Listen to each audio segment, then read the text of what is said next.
We have a very special relationship, a special bond. In fact, we're working with you on shipbuilding. When America thrives, our partners thrive, and our alliances thrive.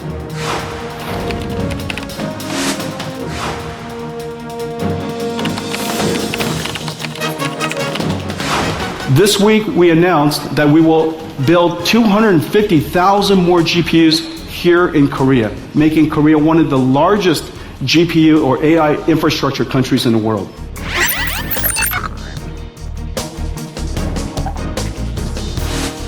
시청자 여러분, 안녕하십니까? 그래픽으로 만나는 경제 토크쇼 픽. 복잡한 경제 이슈를 쉽고 명확하게 전달해 드리겠습니다. 지난주에 막을 내린 에이펙 정상회의와 연이은 정상회담은 우리나라의 외교 역량을 가늠하는 국제적인 시험대였습니다. 한미 관세 협상 타결, 엔비디아의 투자 등 굵직한 성과들이 있었지만 앞으로 풀어야 할 과제들도 적지 않은데요. 이번 에이펙이 우리에게 어떤 기회와 과제를 남겼는지, 향후 대응 전략은 어떤 게 있을지 관련한 궁금증들을 낱낱이 분석해 드리겠습니다. 경제 토크쇼 픽 시작합니다.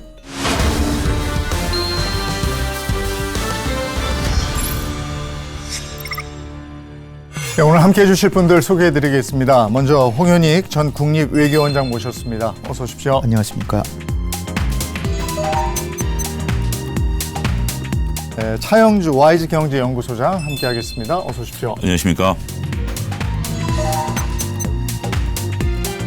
네, 그리고 이슈를 보다 쉽게 전해줄 이나영 기자도 함께합니다. 어서 오세요. 에이펙 주간에 있었던 정상회담, 우리가 가장 신경 쓰고 주목했던 부분이 한미회담이었죠. 이 관세 협상 타결이라는 선물을 줬는데 주요 내용이 어떻게 됩니까? 네, 한미 관세 협상 타결 내용을 살펴보면 우선 총 3,500억 달러의 대미 투자금 중 2,000억 달러를 현금 투자하되 연간 한도를 200억 달러로 제한하기로 했고, 투자 수익 배분은 원리금 상환 전까지 5대5로 나눠 갖기로 했습니다. 또한 양국은 한미 조선업 협력 프로젝트 마스가에 투입하는 1,500달러는 우리나라 기업이 주도로 추진하고 투자 외에 보증도 포함하는 것으로 합의했습니다. 협상이 타결되면서 미국은 우리나라에 부과하는 자동차 관세를 25%에서 15%로 내리고 의약품과 목재 등에 대해선 최혜국 대우를 하기로 했고요. 쌀, 쇠고기를 포함한 농업시장에서의 추가 개방은 막은 것으로 밝혀졌습니다. 사실 이번에 타결되지 않을 것으로 대부분의 전문가들 예측했고요. 회담 직전, 그러니까 회담이 한 그날 오후 1시쯤에 1시 조금 넘어서 했죠. 산업부 장관이죠. 산업부 김정관 장관이 러트닉 항무장관한테 최후의 우리의 그 입장을 얘기를 했고, 그거를 아마 받아들인 것이 아닌가 이렇게 생각이 되고요. 트럼프 대통령이 이제 결단을 하고 와서 방명록에 위대한 정상회담 아름다운 시작 이렇게 그 방명록에 썼다는 건 트럼프 대통령은 뭔가 타결하려고 생각을 했다는 건데, 모두 발언에서도 전혀 힌트도 없었거든요. 그런데 결국 타결된 거는 트럼프 대통령이 자기가 정리한 걸 얘기하고 이재명 대통령이 받아들인 것 같은데요. 제가 볼 때는 사실 좀 억울한 게 있죠. 관세가 없다가 25% 매겨놓고 15%로 낮춰줄 테니까 투자해라. 세무 조항은 우리의 욕을 많이 받아들였기 때문에 조금 억울하지만 그래도 최선의 협상의 결과가 아닌가. 계속해서 25% 관세 적용받고 있었던 자동차는 15%로 10%가 낮아졌고, 근데 철강은 아직도 50% 고율 관세를 물고 있습니다. 우리나라 수출 환경 또 글로벌 공급망 어떻게 보세요? 아직 관세에 관련된 모든 협상이 끝난 것들은 아니기 때문에 품목 관세라든지 개별 관세에 대한 협상도 남아있는 상황입니다. 따라서 그러한 부분들에 대한 협상들을 지금부터 또 계속해서 진행을 시켜야 된다라고 말씀을 좀 드릴 수가 있겠고. 근데 이제 걱정이 관세 협상 이후에 양국 정부가 또 다른 설명을 하고 있어요. 이 부분 좀 얘기해 주시겠어요? 네, 그렇습니다. 대표적으로 반도체 관세가 있는데요. 우리는 주요 경쟁국인 대만과 비교해 불리하지 않은 수준의 관세로 조정하기로 했다고 했지만, 러트닉 미 상무부 장관은 반도체 관세는 이번 합의의 일부가 아니다라고 밝혔습니다. 농축수산물 시장 개방 범위도 마찬가지인데요. 우리 정부는 추가 개방은 없다는 입장을 고수하고 있지만 미국은 한국 시장이 100% 개방됐다고 주장하고 있습니다. 왜 이렇게 입장이 다른 거고, 이럴 땐 이거 어떻게 대응을 해야 되는 겁니까? 상무장관 얘기죠. 그러니까 자기 부서의 주요 이익이 최대한의 수익을 거둬야 되니까 아직 공식적으로 서명한 바가 없거든요. 네. 양국이. 네. 그러니까 구두로만 얘기됐기 때문에 문서화될 때까지 최대한 얻어내겠다라고 하는 그런 전략이 아닌가 보고요. 7월 말에 사실 한미 관세 협정이 타결됐는데 그때도 우리 반도체에 대해서는 최애국 대우를 한다라고 이렇게 했는데 네. 그 이후에 뭐 트럼프 대통령 하는 얘기가 뭐 100%를 매길지 200%를 매길지 지금 생각 중이다. 네. 아직까지 매기지 않고 있는데 이게 상무장관 말 다르고 대통령 말 다르고 결국은 MOU도 이게 구속력이 없기 때문에 조약은 아니거든요. 조약처럼 그렇게 확고부동한 게 아니기 때문에 또 MOU 체결한 이후에도 또 말 바꾸지 않을까 이제 걱정이 되는데 결국은 문서로 합의된 게 네. 없었기 때문에 이렇게 나오는 거라고 보입니다. 그럼 이런 상황을 어떻게 해석해야 되는 겁니까? 원래 그럽니까? 그게 결코 우리한테 꼭 불리하다라고만 보기는 좀 어려울 것 같습니다. 일단 트럼프 대통령은 내년에 중간 선거를 좀 이제 라는 시한이 정해져 있죠. 그리고 또 트럼프 대통령이 내심 노벨 평화상을 또 노리고 있는 상황이기 때문에 관세 협정을 그 사이에 잘 마무리해야 됩니다. 중국과의 관세 협정, 우리나라의 관세 협정 잘 마무리해야 되는 부분들이 있기 때문에 일단 문서화되지 않았다라는 것은 불확실성이 있는 것은 사실이죠. 하지만 이 속에서 이제 1차전이 끝났고 2차전이 이제 치열한 공방들이 돼야 되겠죠. 여기서 또 우리가 얻어낼 것도 아직 남아있다라고 저는 봅니다. 그런데 쫓기는 쪽은 제 개인적인 견해로서는 트럼프 쪽일 수도 있다. 어차피 가이드라인이 정해져 있기 때문에 그게 만약에 중간 선거에서 트럼프 대통령이 서로 이기지 못한다라면 힘이 빠질 수밖에 없는 거죠. 그러면 우리는 10년 동안 투자한다라는 것을 뒤로 또 미룰 수 있는 거기 때문에 이제 어떻게 보면 가이드라인 이후에 본 게임은 지금부터 시작될 수 있기 때문에 우리 정부가 아직 끝나지 않은 상황을 잘 유리하게 끌고 가야 되지 않을까. 재선까지잖아요. 그죠? 징검다리로 또 한 번 했어도 그 다음에 출마할 수는 없는 거잖아요. 그죠? 근데 트럼프 대통령은 또 그렇게 해석 안 합니다. 법상 그렇게 정해진 건 아니고요. 관행적으로 2번 정도를 했었습니다. 미국 대통령 중에 2차 세계대전 이전에는 몇 번, 3번인가 4번 한 대통령도 있습니다. 그런데 우리가 이제 관행적으로 2번 하는 거기 때문에 자기는 한 번 건너뛰었기 때문에 또 한 번 할 수 있다라는 거고 또 중간 선거에서 이번에 갖고 있는 의미는 상원과 하원 의원이 대거 교체가 됩니다. 따라서 공화당이 또 의석을 내주는 것도 나름대로 트럼프의 입지에 또 중요한 역할을 하기 때문에 상당히 그것도 한 기로점이 되지 않을까 싶습니다. 외교 전문가시니까 이게 가능한 겁니까? 지금 나오는 얘기 중에 하나는 만약에 이제 그렇게 자꾸 해석의 문제가 나오면 네. 부통령을 대통령 후보로 내세우고 자기는 부통령 후보로 나와서 대통령이 당선되자마자 사임하는 그런 방안.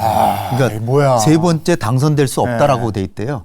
그러니까 부통령으로 당선돼 가지고 대통령 유고해서 승계하는 거니까. 그러니까 방법은 있다. 네, 방법은 있기 때문에 이거는 트럼프가 그 정도의 인기를 유지하고 있느냐가 문제가 되겠죠. 알겠습니다. 그리고 이번에 한미 정상회담에서 또 하나 우리가 놀랐던 게 이재명 대통령이 핵 추진 잠수함 요청을 했고 우리가 핵무기를 적재한 잠수함을 만들겠다는 게 아니고 디젤 잠수함이 잠항 능력이 떨어지기 때문에 북한이나 아니면 중국 쪽 이 잠수함들 추적 활동에 제한이 있습니다. 그래서 가능하다면 연료 공급을 허용을 해주시면 저희가 저희 기술로 재래식 무기를 탑재한 잠수함을 여러 척 건조해서 우리 한반도 동해 서해에 해역 방어 활동을 하면 미군의 부담도 상당히 많이 줄어들 수 있을 것이다라는 생각이 듭니다.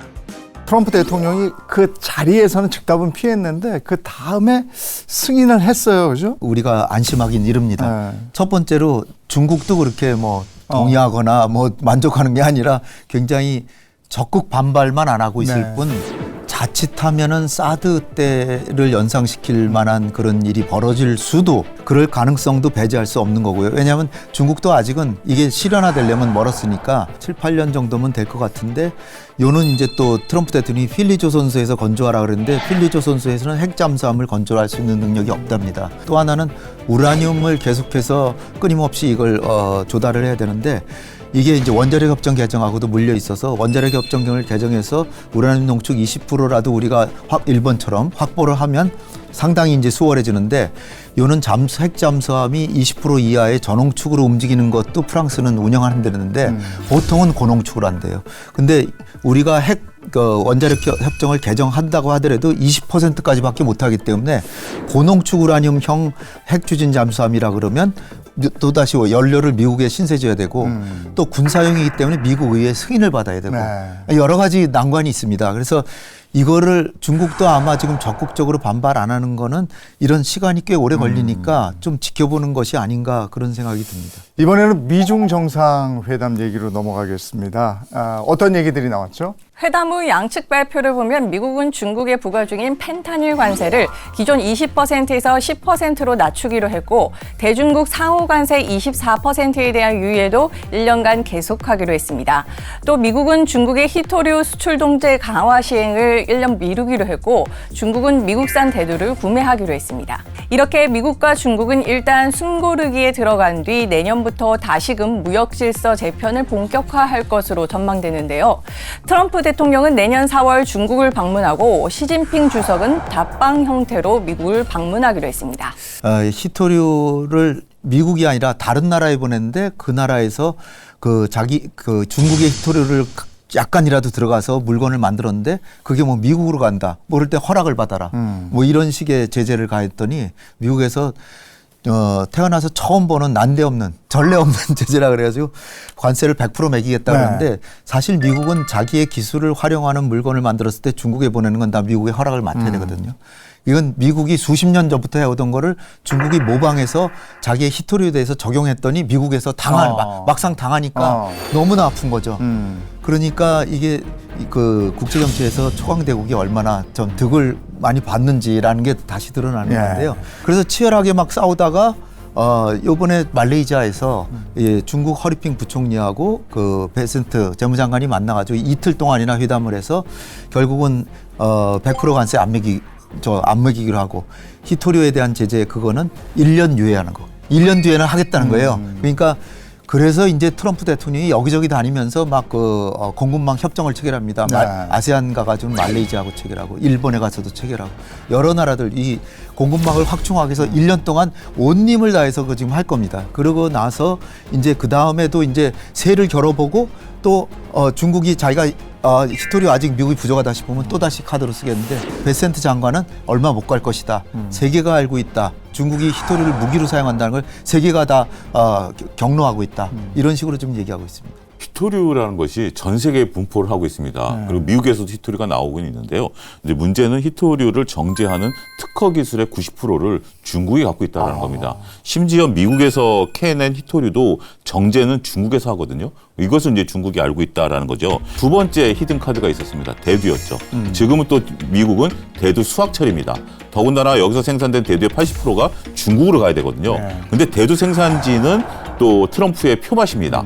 그렇기 때문에 이러한 아킬레스건을 건드리고 나니까 현재 지금은 관세를 유예했다라고 볼 수 있는 건데 종합적으로 보면 이런 생각이 듭니다. 우리가 시험 문제를 풀 때 쉬운 것부터 푸는 사람이 있고 순서대로 푸는 사람들이 있는데 지금 트럼프 대통령은 어려운 문제를 자꾸 뒤로 미루는 것 같아요.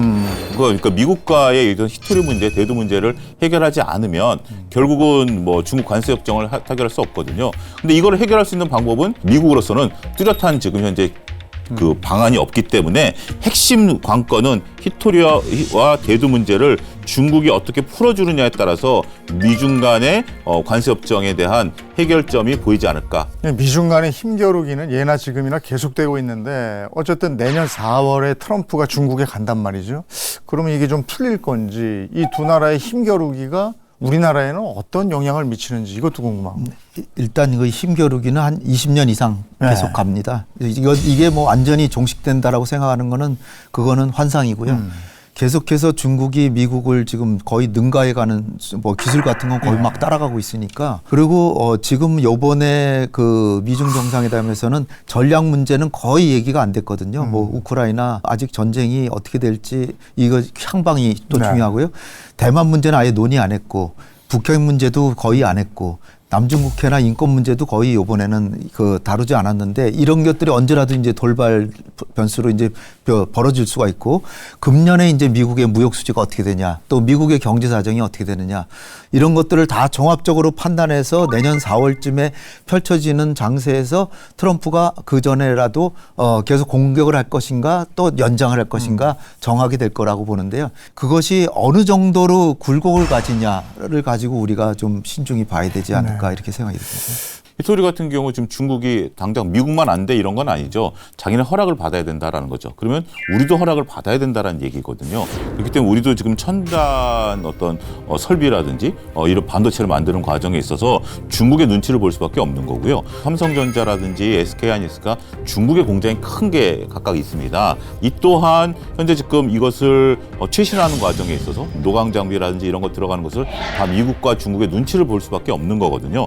그렇기 때문에 이렇게 미중 간에 힘겨루게 결어지면 단순하게 둘이 싸우는 과정에 있어서 우리가 새우등이 터진다라는 것이 아니라 우리나라 각 기업들 더군다나 우리 굵직굵직한 대기업들의 영업이익과 매출에도 영향을 미칠 수 있기 때문에 이 부분이 잘 빨리 타결이 돼야 되지 않을까 싶습니다. 한 가지만 제가 더 말씀드릴게요.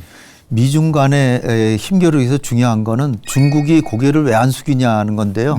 중국은 수년 동안 이미 대비해 왔다는 게 첫 번째고요. 차근차근 장기적으로 대비하고 있고 기본적으로 무역 의존도를 굉장히 줄였어요. 지금 대미 수출이 중국 무역 수출의 한 17%, 18%에서 12%, 13%로 팍 줄었고요. 그다음에 외환 보유고가 3조 달러가 넘고 그다음에 국채도 많이 갖고 있고 그다음에 금을 엄청 사모았어요. 금값 엄청 올랐잖아요. 중국이 남모르게 금을 계속 모으고 있고 테슬라 그다음에 애플 이 제품의 거의 40, 50%를 다 중국에서 만들고 있고요. 그러니까 중국이 괴롭히려면 그 미국에서 1, 2위 하는 기업들이잖아요. 거기다가 미국인들이 그 소비 시장에서 그 월마트가 굉장히 중요한데 월마트 제품의 한 40, 50% 이상이 중국에서 제품 만들거든요.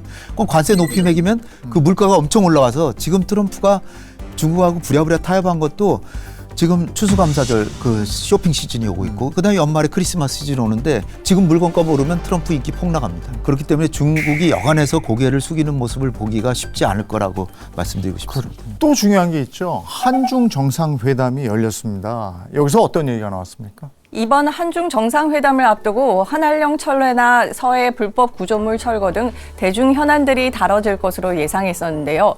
관련 내용들이 구체적인 성과로 이어지진 않았지만 대통령실은 대중관계가 전면적으로 복원된 점을 강조했습니다. 그러면서 양국은 앞으로 현안뿐 아니라 글로벌 이슈에서도 전략적 소통을 강화해 나가는 한편 한중 통화스와프 계약을 연장하고 한중 FTA 서비스 투자 협상의 진전에도 속도를 내기로 했다고 밝혔는데요.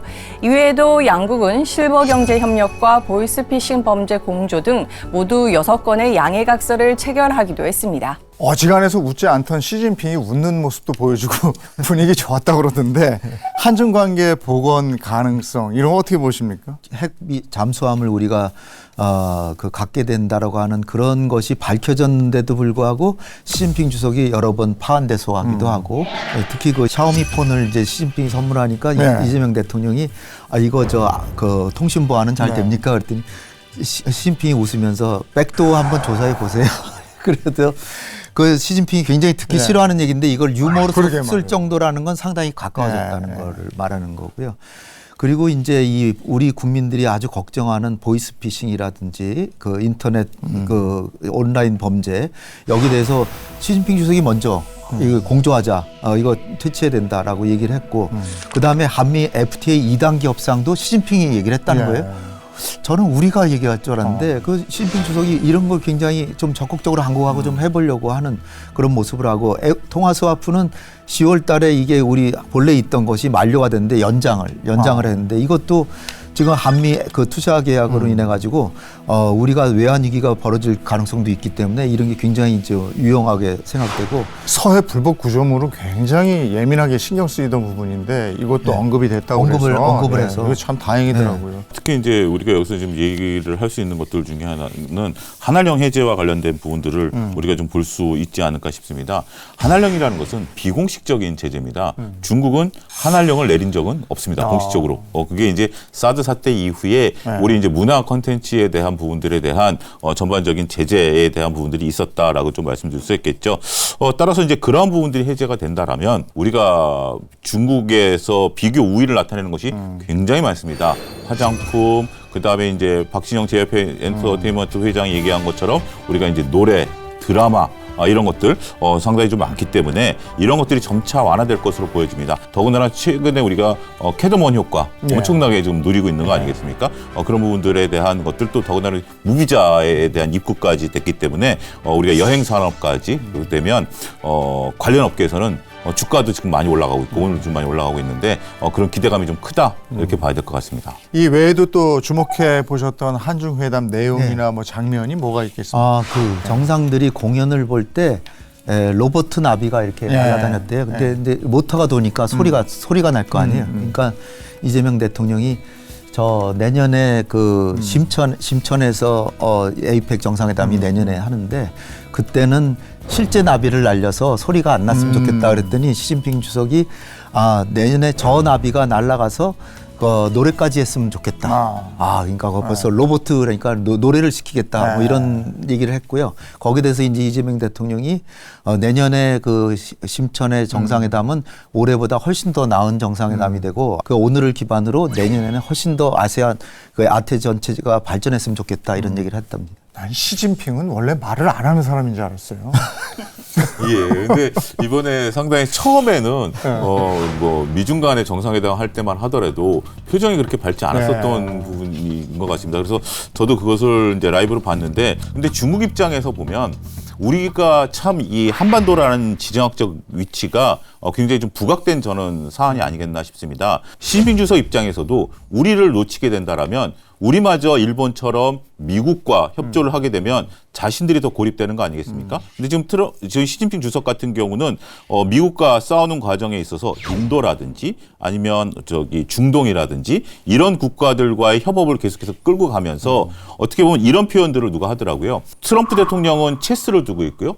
시진핑 주석은 바둑을 두고 있다. 체스라는 게임의 특성상 저걸 쓰러뜨려야 이기는 그런 게임이지만 그런 부분들이 되지만 바둑이라는 것은 반집만 이겨도 이기는 게임 아니겠습니까? 그래서 땅을 넓히는 과정에 있어서 우리 한반도가 여기서 어떻게 외교를 펼치느냐에 따라서 양쪽에서 얻어낼 것이 우리는 많다. 그리고 시진핑 주석도 그러한 점을 읽어내고 한국과의 우호를 다지는 계기로 삼지 않았는가. 자, 이제 한일 정상회담 얘기로 가겠습니다. 취임한 지 얼마 안 됐어요. 지난달에 취임을 했죠. 일본의 다카이치 사나에. 어떤 인물입니까? 일본 첫 여성 총리 타이틀을 얻게 된 다카이치 사나에 총리는 일본 민영방송 앵커 출신으로 고베 대학을 졸업한 뒤 정치계에 입문했고 1993년 처음으로 중의원에 당선됐습니다. 아베 신조 전 내각에서 과학기술, 저출산 정책 등을 담당하는 특명 담당 대신 총무상 등 여러 차례 강요직을 맡았고 아베 전 총리의 정책 기조를 이어받아 여자 아베로도 불리는데요. 기시다 후미오 전 내각에서는 경제 안보 담당상으로 활동했고 지난달 4일에는 예상을 뒤엎고 자민당 총재에 당선됐습니다. 다카이치가 자민당 내 가장 강경한 우익으로 통하고 이번 총리 지명을 위해 일본 유신회와 연립정권을 구성한 만큼 차기 일본 정부는 강한 보수 성향을 보일 것으로 예상되는데요. 다카이치는 강한 일본을 화두로 강경 보수 성향의 안보 경제 정책을 펼칠 것으로 전망되고 있습니다. 강경 보수 9985 알려줘서 우리가 걱정을 좀 했었는데 한일 정상회담 어떻게 보셨습니까? 다카이치 총리가 일본 유신회하고 연립정권을 했는데 이게 지금 과반수가 안 돼. 두석이 모자라거든요.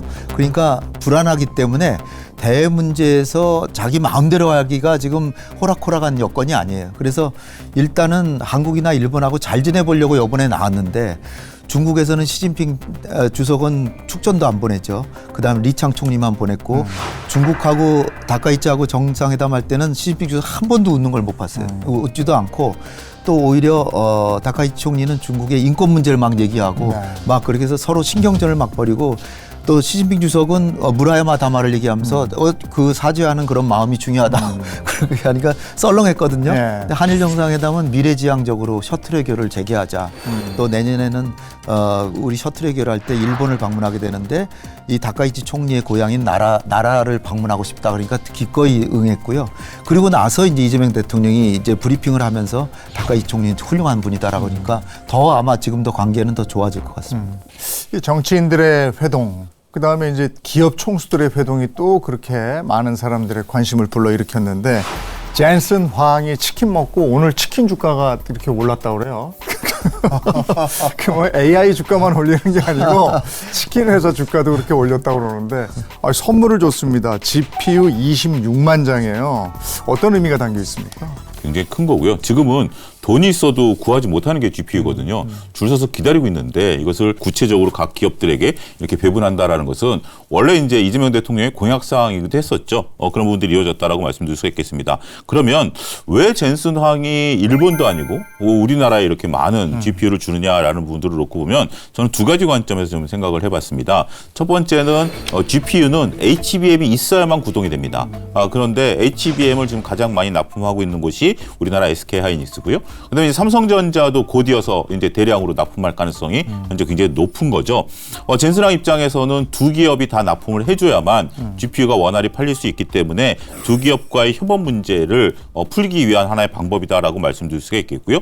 두 번째는 우리나라가 이러한 GPU를 구성할 수 있는 AI를 구성할 수 있는 데이터 센터를 짓기 굉장히 좋은 여건이다라는 점도 작용한 것이 아니겠나 싶습니다. 소위 가성비가 좋습니다. 일본 대비해서 땅값이라든지 정부 지원이라든지 전력 인프라 문제라든지 아니면 수많은 글로벌 기업들이 우리나라에서 이제 데이터 센터를 짓겠다라고 했었던 점들 이런 것들을 다 놓고 본다라면 우리나라의 데이터 센터를 짓게 되고 또 더군다나 이번에 엔비디아가 노키아하고 6G에 대한 통신 협력도 맺지 않았습니까? 그러면 데이터 센터가 전 세계 어디에 있든지 상관이 없습니다. 젠슨 황은 뭐 엔비디아 공식 유튜브 계정에도 한국에 대한 헌정 영상을 공개하고 이게 상당히 이례적인 거라고 그러는데 작은 공방에서 시작해 대규모 공장에 이르기까지 오늘날의 한국을 만들었습니다. 그리고 AI 엔진, 엔비디아 GPU로 구동되는 새로운 종류의 AI 팩토리와 함께 AI 혁명이 도래했습니다. 그러면 우리하고 AI 동맹을 맺은 건가요? 그렇죠. 지금 삼성, SK 하이닉스하고 AI 팩토리를 구축한다고 합니다. 현대차. 이렇게 해가지고 하드웨어 딜을 넘어서서 플랫폼 동맹이라고 하고요. AI 팩토리라는 건 뭐냐면 일반적 데이터 센터하고 달리 지능 생산체라고 해서 이게 새로운 산업혁명의 주체가 AI 팩토리라고 합니다. 그래서 미래의 산업혁명을 한국에서 일으키겠다라는 거예요. 근데 거기 주역이 엔비디아, 삼성전자, 하이닉스, 현대차 뭐 이런 것들이니까 네이버 이런 기업들이 한국의 미래 산업을 이끌고 나갈 거라고 이제 보여집니다. 이번 치킨 회동에 최태원 회장의 모습은 보이지 않았는데 이 CEO 서밋에 세계 각국의 이 총수들이 오게 하는데 최태원 회장의 노력이 컸다면서요? 이번 CEO 서밋은 세션, 참석 연사, 참석 정상급 인사수, 행사 기간 등에서 역대 최대 규모로 국내외 글로벌 기업인들이 대거 참가해 많은 주목을 받았는데요.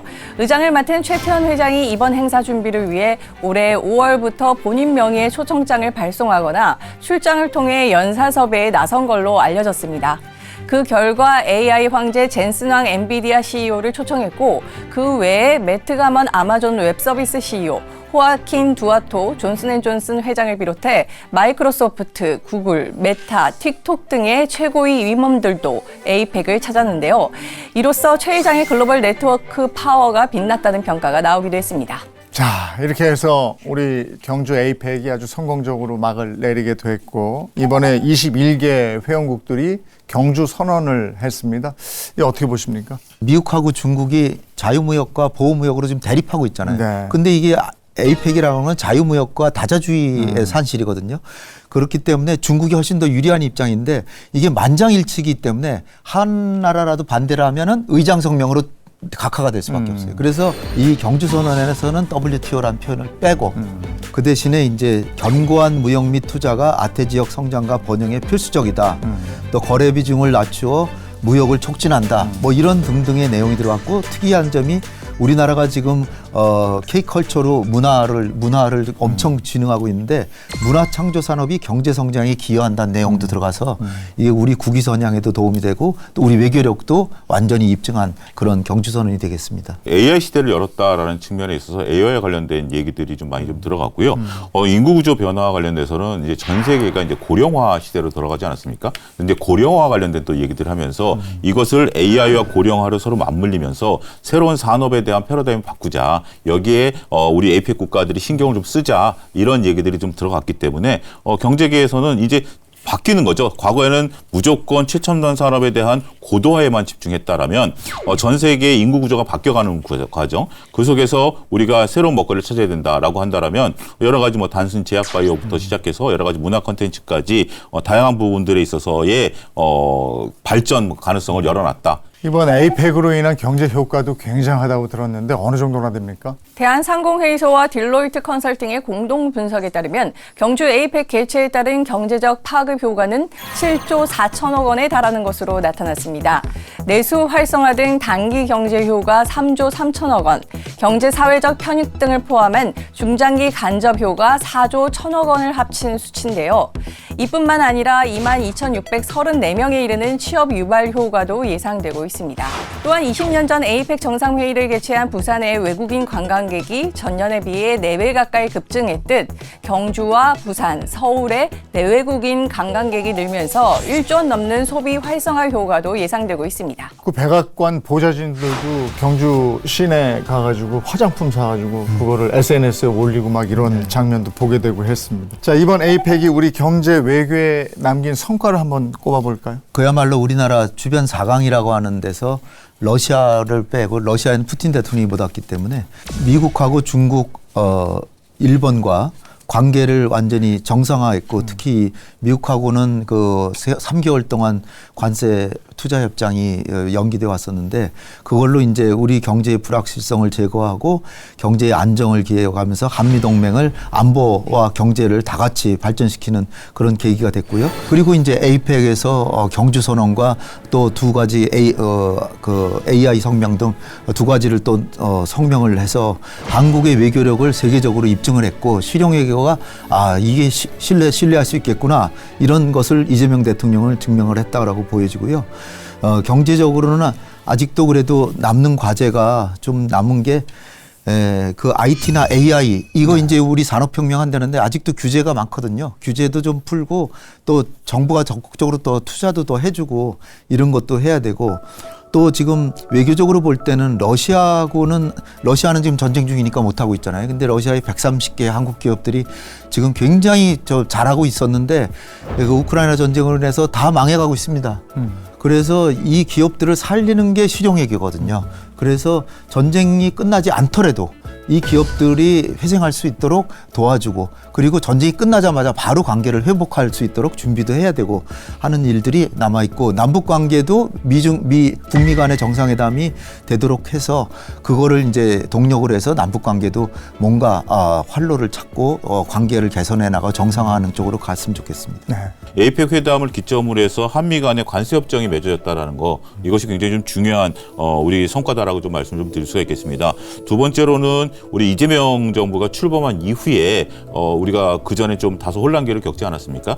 그렇지만 그 혼란기를 극복하고 우리가 이제 그 주도적으로 각 나라 간의 협정을 맺는 과정에 있어서 역할을 했다라는 것이 굉장히 중요한 성과다라고 좀 말씀을 좀 드릴 수가 있겠습니다. 이제 과제라고 본다라면 우리가 좀 모호한 부분들이 있습니다. 뭐 앞서 언급드렸다시피 한미 정상회담도 그렇고요. 여러 가지 이제 외교 경제적인 부분에 있어서 우리가 경주 선언을 하긴 했습니다만 이걸 이뤄내는 과정에 있어서의 또 문제도 남아 있습니다. 이러한 것들을 우리나라가 이제 주도적으로 잘 이끌어 나가면서 우리 외교 경제 부분에 있어서 성과를 어떻게 실질적으로 도출해내느냐 이러한 과제도 이제 남아 있다 이렇게 설명드릴 수 있겠습니다. 네, 숨가쁘게 달려온 에이펙 외교 슈퍼위크 그 성과를 극대화할 수 있도록 더 섬세한 후속 대책이 필요해 보입니다. 오늘 경제 토크쇼 픽 여기까지 하겠습니다. 고맙습니다.